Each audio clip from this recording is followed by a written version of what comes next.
जी जी महाराज जी, आप दोनों का लगभग एक जैसा प्रश्न है। आप कह रहे हैं कि प्रभु के द्वारा ही बनाई गई सृष्टि के कारण इनका पुरुष से पुरुष और इनका तो महाराज जी कह रहे हैं कि मतलब अज्ञानतावश पुरुष जी कह रहे हैं कि 150 से भी अधिक पुरुषों से संबंध हो गया, अभी इतना नाकरा हो गया। मैं भूतकाल की सारी वैसे किसका वैसे कोई छुपाने या शर्माने का विषय नहीं है। जैसे हम डॉक्टर के सामने अपनी हर कमी रखते हैं, ऐसे हम संत सदगुरुदेव के सामने अपनी बात रख सकते हैं। तो हमें ये लगता है कि तुम्हारे ऊपर भगवान की विशेष कृपा है। क्या अगर आप पुरुष संयोग ना करें तो स्त्री से आपकी आसक्ति नहीं है तो आप एक भगवत प्राप्त महापुरुष बन सकते हैं। क्योंकि त्रिभुवन में जब जब जहां जहां जिसने साधना की तो उसको स्त्री से मुंह की खानी पड़ी। शास्त्रों में बहुत वर्णन है। और तुम्हारा स्वाभाविक आकर्षण नहीं है। क्यों? तुम्हारा स्त्री की तरफ स्वाभाविक आकर्षण नहीं, बस रोक लेना है। अच्छा, थोड़ा विवेक से सोचो, आपने ऐसा किया भी, क्या मिला आपको? मतलब परिणाम बिल्कुल खुल के अपने ऐसे बात करते हैं जैसे दोस्त बात करते हैं। केवल डर मिला और चिंता मिली और कोई सुख तो मिला नहीं। तो मुझे लगता है यदि आप थोड़ा भगवान नाम जप करें और इसे कंट्रोल करें, आप बहुत उत्तम मनुष्य बन सकते हैं। क्योंकि जो व्यभिचार प्राण जीव है वो ना अपना कल्याण कर सकता है ना दूसरों का कल्याण कर सकता है। और ये जो काम भोग सृष्टि में रखा गया है, एक सृष्टि क्रम को बढ़ाने के लिए रखा गया है। सृष्टि क्रम को बढ़ाने के लिए रखा गया है।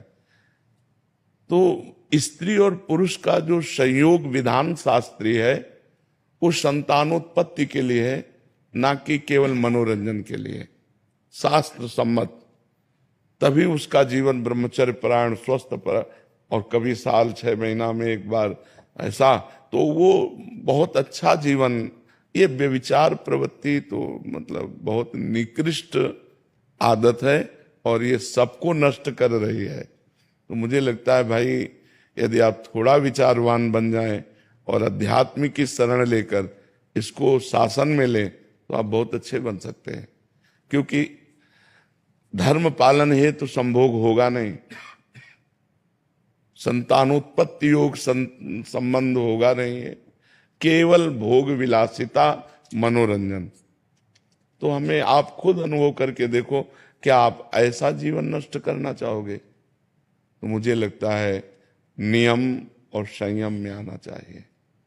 अगर आप अभी अनुभव कर लें तो कर लेने, कुछ दिन बाद हमारी बात याद कर लेना, हाथ कुछ नहीं लगेगा। अच्छा, दूसरी बात, थोड़ा विचार करो, कहाँ क्या है सुख भाई?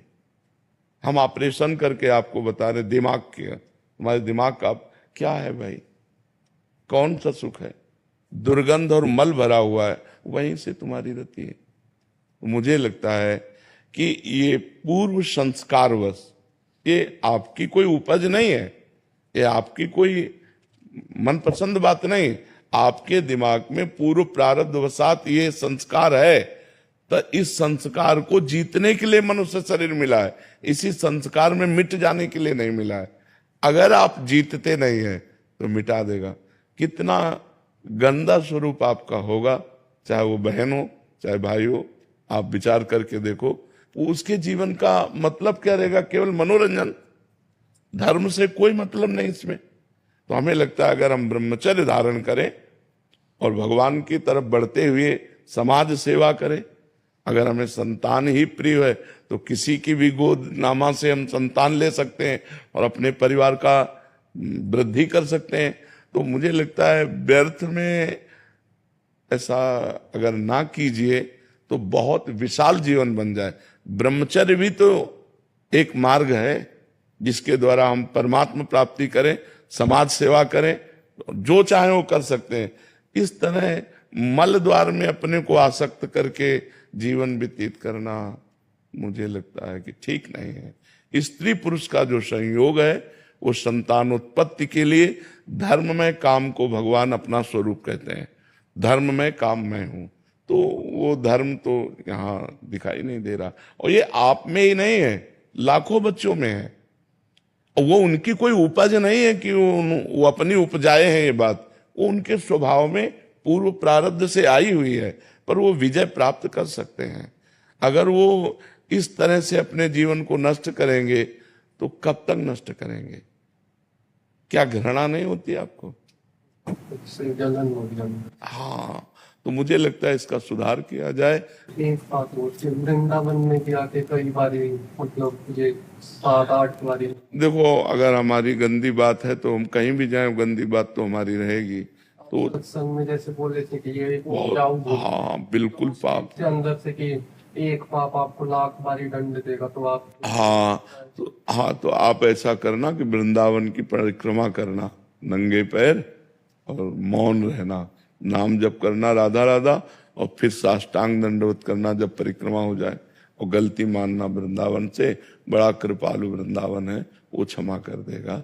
और धीरे से इसका सुधार कीजिए। सुधार करने से ही हमारी बात बनेगी, नहीं तो जीवन बर्बाद हो जाएगा बच्चा। इसे जो पिछली घटनाएं है वो वर्तमान के चिंतन को खराब करती है। इसीलिए वर्तमान में राधा नाम जप करो, अधिक भगवान नाम जप करो, बलिष्ठ बनो, इंद्रिय विजयी बनो, समाज सेवा करो, माता पिता की सेवा करो। संतान की आवश्यकता हो तो बहुत से लोग ऐसे हैं जो अनाथालय में संतान दे देते हैं।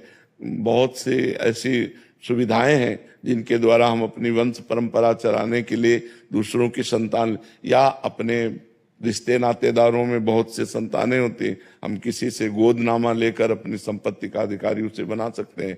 पढ़ाएं लिखाएं, उसकी सेवा करें। ये अभी और जी हैं यहाँ बैठे हैं, वो भी कह रहे हैं कि हमसे अब ये जलाते हैं जो पाप हो गए हैं, तो कह रहे हैं कि अभी इतना ऐसा लग रहा है कि सब त्याग कर भगवत शरण में आ जाएं और भगवत हम चरित्र की शुद्धिकरण करें हमारे। हम किसका, हम त्याग की बात ये नहीं कहते कि बाबा जी बन जाओ। देखो, ये तो हमारे भाग्य में भेष था। भेष से भगवान की प्राप्ति नहीं होती, उद्देश्य से भगवान की प्राप्ति होती। आप गृहस्थ में रहिए, अच्छे पवित्र आचरण कीजिए, ब्रह्मचर्य का व्यवहार कीजिए। जैसा हमें जीवन मिला है, हम उस जीवन को सही मोड़ पे लाएं। ऐसा तो है कि हमारे गलत संस्कार हैं तो हम गलत संस्कारों की तरफ बढ़ते चले जाएं। अगर हमारे गलत संस्कार हैं, हम दोनों मित्र की तरह रहें, पवित्र रहें, अच्छे आचरण करें, दोनों मिलकर कमाएं और किसी गरीब की सेवा कर दें। बड़े बड़े ऐसे गरीब लोग हैं, बीमार लोग हैं, उनकी सेवा करें, नाम जप करें, तो हमारा जीवन सार्थक हो जाए। इस तरह के जीवन में कोई, आप खुद देख लो क्या है ये जीवन।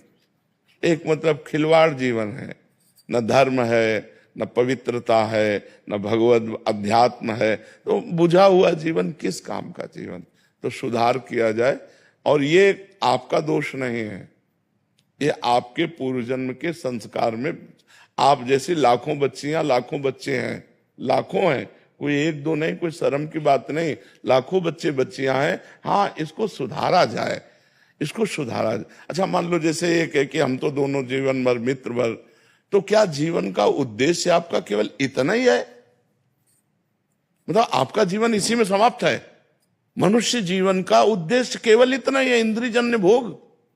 नहीं यार, मनुष्य साधन धाम मोक्ष कर द्वारा, पाए न जे पर लोक संहारा, सो परत्र दुख पावई, सिर धुनि धुनि पछताए, काले कर्म ईश्वर मिथ्या। ये संयम से रहो, अभ्यास करो, संयम से रहो, दोनों मित्र की तरह रहो, एक जगह रहो, दोनों कमाओ, समाज की सेवा करो, परिवार की सेवा करो, गंदा आचरण न करो। जरूरी है गंदा आचरण करना?